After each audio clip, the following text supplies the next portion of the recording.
This is a bread and butter pudding. I don't know how universal bread and butter puddings are, but in England it's a traditional winter pudding, and it's layers of bread, layer of bread, sprinkle of sugar, raisins, another layer of bread, sugar, raisins, etc. up to the top. Pour in a mixture of milk and egg, sprinkle some cinnamon or some nutmeg on the top, bake it in the oven, and you end up with a lovely warm winter pudding. What has this got to do with brewing? Well, me and my guests are going to eat this one and then I'll tell you.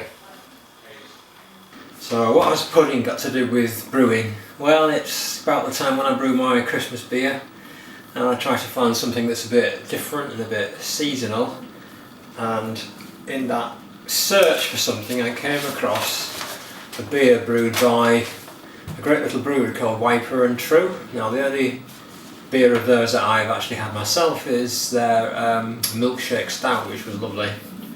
But I came across this collaboration between Wiper and True and Toast. Toast are a brewery, English brewery, that specialise in making beers that incorporate bread.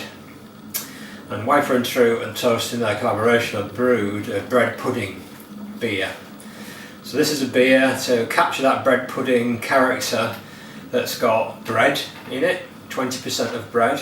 It's also got marisotto, wheat malt, pale malt, rye malt, flaked oats, malted oats that is, and caramel. And they also add some lactose, milk sugar to get that sweetness to it, raisins and currants, some vanilla pods, a little bit of cinnamon, then bitter it slightly with Matuka, and they use Magnum, I'm using Target because that's what I've got. So I quite fancy that seasonal brew, and I'm quite intrigued at the thought of brewing with bread and seeing what happens, so I'm going to give that a go.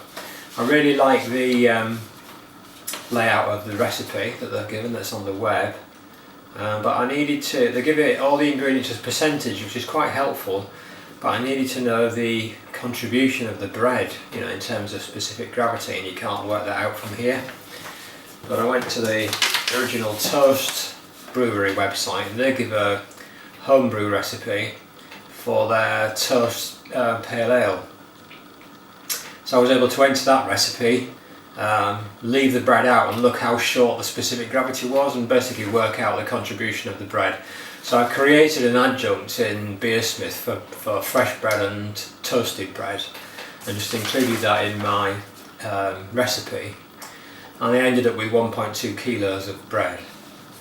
So now the Toast brewery use leftover bread, and that's what I managed to source as well. One of my shops has a bin of, you know, bread that's going out of date but is still alright really, so it's great to recycle that bread.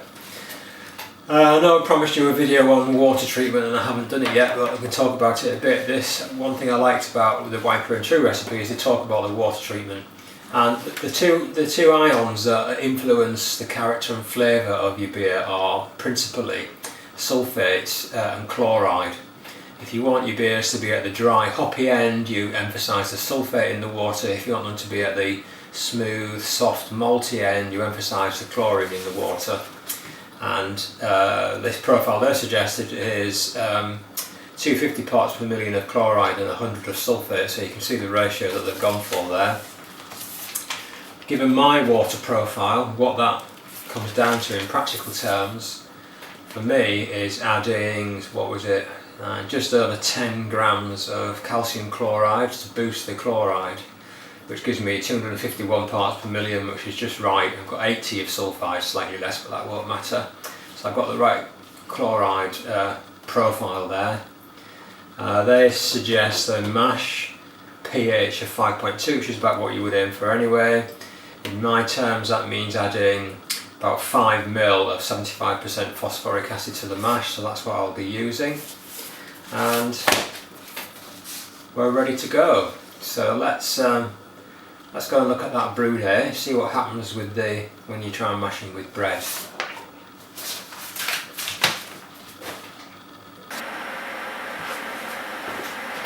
So let's get the bread prepared, ready for mashing in.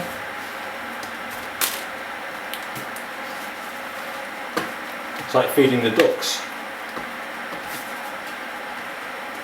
I'm just going to break it up into chunks. There we are. That's quite a lot of bread, isn't it? I wonder what that's going to do to the mash. Well, we'll find out. So Wiper and True said they just threw in the bread and mushed it up. Oops, got some on the floor. Get that in a minute. It's all mashed in. I got the impression the bread's tending to float a bit rather than get to the bottom, so I'll try to push it down, but my main aim is to make sure all the bread's nice and wet and mushed in. Now that consistency doesn't look too bad to me. It's just taking a bit of moshing to get it all moshed up.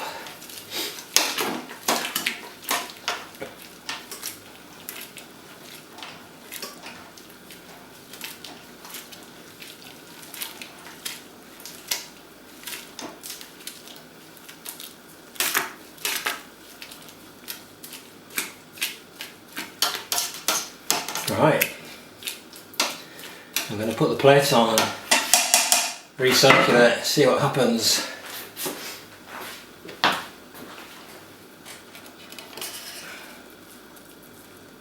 Looks quite full, doesn't it?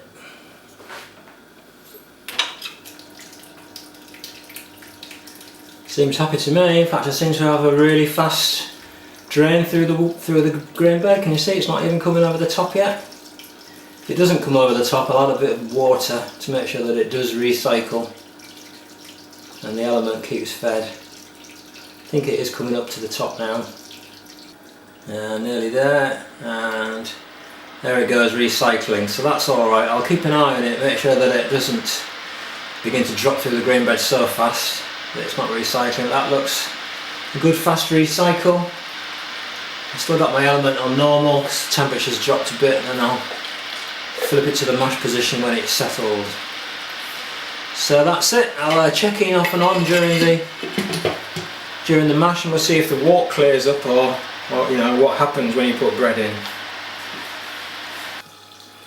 Okay, we're approaching the end of the mash now. I'm just going to start the mash out, and you can see that it's beautifully clear wort. So 1.2 kilograms of bread hasn't had any problem, caused any problem with cloudiness or the wort clearing up.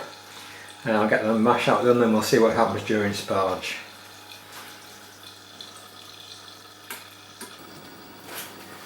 Right, mash out's complete. Let's get on with the sparge. Let's see what happens when I lift the basket.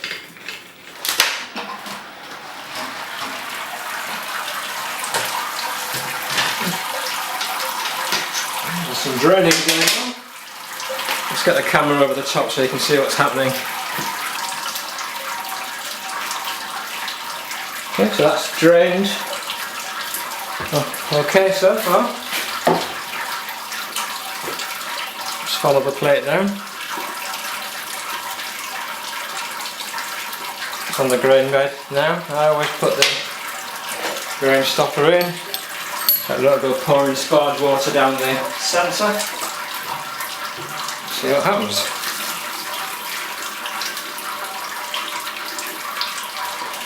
Well, that's draining through really quickly actually, as you can see, which surprises me. As quick as I can pour it in. Okay, a little bit further into the sparge now, and you can see, I think I probably didn't have the top plate pushed quite down, that's why it seems to be going through so quickly. What we're getting now is a much more typical flow of sparge water. Okay, let me show you this. I'm sparging. Now, Grainfather brews are designed to give you 28 litres in the boiler. 28 litres with my paddle is about where the shoulders of the paddle there. So there, like that. So to see if I'm about there, I can just pop my paddle in, and I can see that I am. The paddle's touching the top of the wort, so I'm going to stop sparging. There's a little bit more sparge water in my heat, but I don't need it. I obviously haven't retained as much in here as the recipe assumed. In fact, I'm a little bit over, so stop sparging now and cease the boiling. So that's a little tip for you. Okay, we're getting towards boil now, and as you can see, I've got more wort in there than I need. There must be about 31 litres in there. So what does that tell us? One, that bread doesn't retain water like a grain does. So if you're brewing with bread, ignore the weight of the bread in your calculation. So the Grainfather formula includes an element for retention of water in the grain.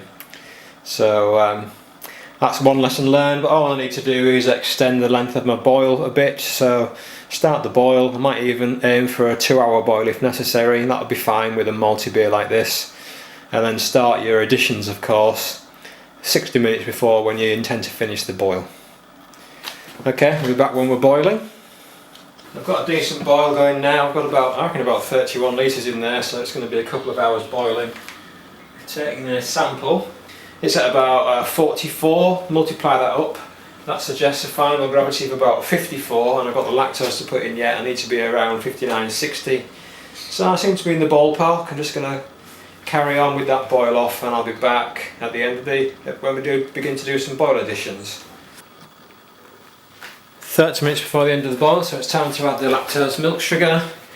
Taken a leaf out of David Heath's book and dissolved the sugar in some of the boiling wort beforehand to stop any chance of it catching on the bottom. So that's that. Give it a stir. I think I'll just have a quick check with the refractometer again now that the lactose is in. Okay, we've got the 15-minute addition, which is the raisins and currant and stuff. I've no idea how much sugar, if any, of these will add. So I haven't included that, haven't factored that into the gravity. That's 230 grams of raisins, currants and dried fruit, the same stuff that my wife puts into the recipe for the bread pudding.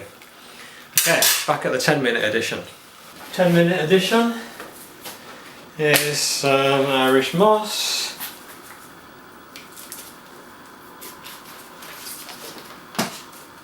And 15 grams, I think it is, yeah, 15 grams of the Matuka going in.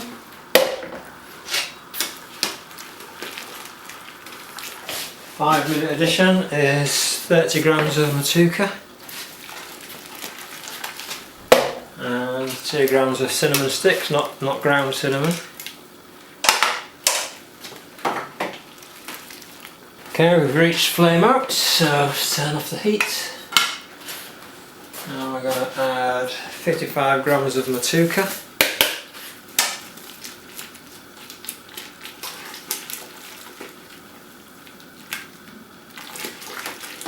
Good stir in. And we're going to add 5 grams of vanilla pods. So the vanilla pods look like this. I'm going to snip them up. Very pungent vanilla smell.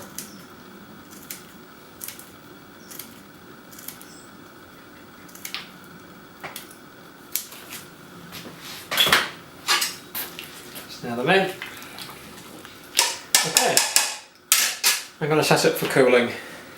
And as you can see, I'm bang on 1060, so 59 to 60 was the specific gravity I was aiming for, so all's good. And obviously that profile that I created for the bread, contribution of the bread, was pretty much there or thereabouts, otherwise we wouldn't hit the numbers.